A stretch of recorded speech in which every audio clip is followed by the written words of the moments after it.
The official name of the Teutonic Knights was the Order of Brothers of the German House of St. Mary in Jerusalem. Simple yet fierce-looking Teutonic Knights with their famous black cross on a white tunic on their way out of their bases in Prussia, built castles in Europe from Sicily to Lithuania, acquired vast territories, and became master traders and diplomats. New recruits to the Teutonic Knights swear an oath of poverty, chastity, and obedience. It was a common occurrence among the knight sects. It reflected the focus on God over worldly matters. But they became rich knights, not poor. The bright colors and precious metals that secular knights used to decorate their gear were forbidden. It was also forbidden for knights to interact with women in order to maintain their chastity and focus on sacred work. Therefore, knights could not attend games, weddings, and events where drinking and worldly entertainment could occur. They were not even allowed to adopt female cult members. However, the Teutonic Knights had worldly pleasures and were particularly fond of wine and beer. It was Hermann von Seltzer who transformed the Teutonic Knights from being a respected fighting force into one of the most powerful structures in Eastern Europe. The elected master of the order in 1210, Seltzer gained the favor of the Holy Roman Emperor. He led the Teutonic Knights in the Crusades in Egypt and the Middle East. It was he who led the Knights to Prussia. The Teutonic Knights were outlawed twice in history, by Napoleon Bonaparte in 1809 and by Adolf Hitler in 1938. However, it still exists today as a religious charity. Its coat of arms inspired the Prussian Iron Cross and the logo of modern Germany's Federal Army.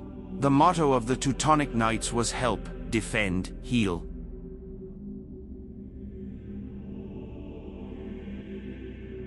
The Teutonic Knights were descended from Hospitalier Knights who specialized in caring for wounded Germans in the Crusader states.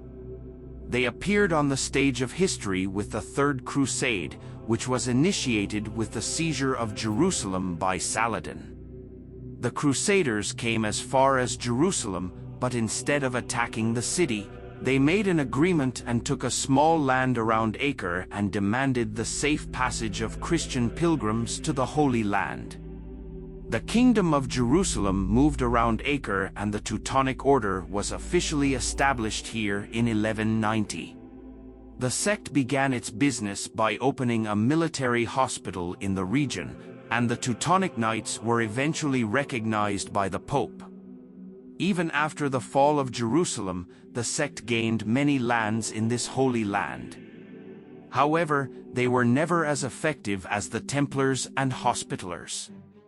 The Teutonic Knights then quickly began to seek land elsewhere. In 1211, they received the task of guarding the eastern border from the Hungarian king. They built many castles to defend the region against the incursions of the Turkish Cuman people and gained great power and influence in the surrounding area. The Teutonic Knights thus became a separate state within the Kingdom of Hungary.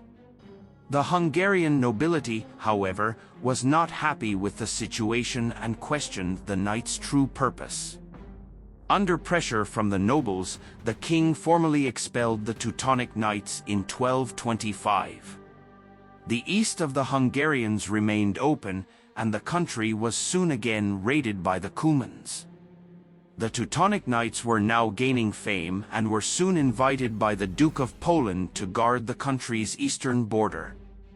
The Teutonic Knights took this opportunity to settle in the Baltic and stayed there for centuries.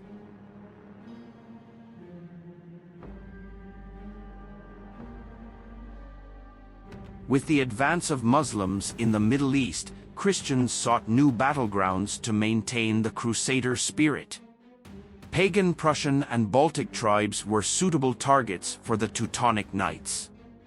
The Teutonic Knights got involved in the conflicts in 1226, and the next 50 years occupied the Prussians, Samajites, Semigallians, etc. They conquered and made Christians. This crusade was long and brutal. Those who insisted on becoming Christians were killed or exiled. The real cruelty was that the Teutonic Knights established a monastic state and completely destroyed the Prussian language, culture and religion in the region.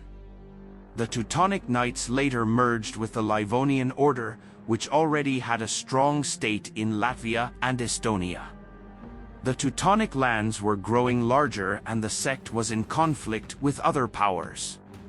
Capturing Orthodox Russian lands was the next target, but they were defeated in the famous Battle of Lake Peipus with Alexander Nevsky of the powerful Novgorod Republic.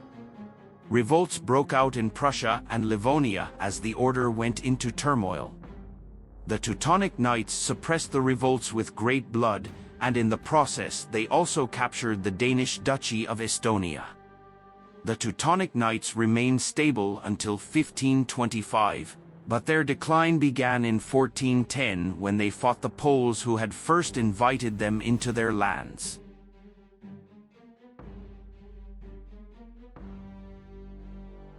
Although the Holy Roman Emperor had officially granted the Teutonic Knights the right to conquer all Russia in 1337, the situation was now against them.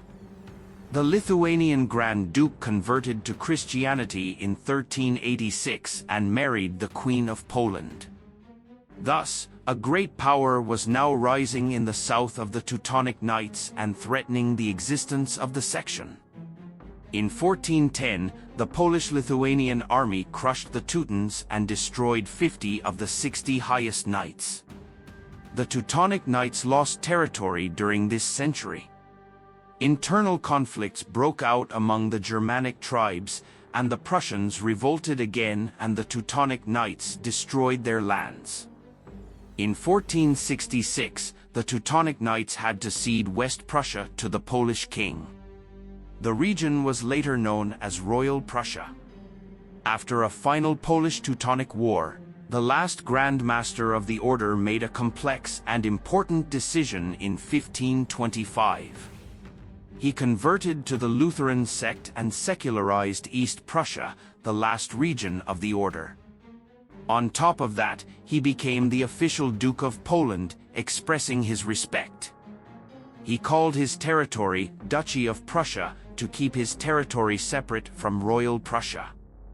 In the modern age, the Teutonic Knights now focused on the vast territories they held within the Holy Roman Empire. Its members helped many emperors who fought against the Ottomans. In 1809, Napoleon Bonaparte confiscated all the assets of the Teutonic Knights and divided them among their German allies. However, the Teutonic Order was not completely destroyed. As in Jerusalem and Acre in the 12th century, it is seen that the Teutonic Knights continue to exist today as a charity aimed at the sick and elderly with 300 members. Thanks for watching. If you want more such videos, don't forget to subscribe to my channel and like the video.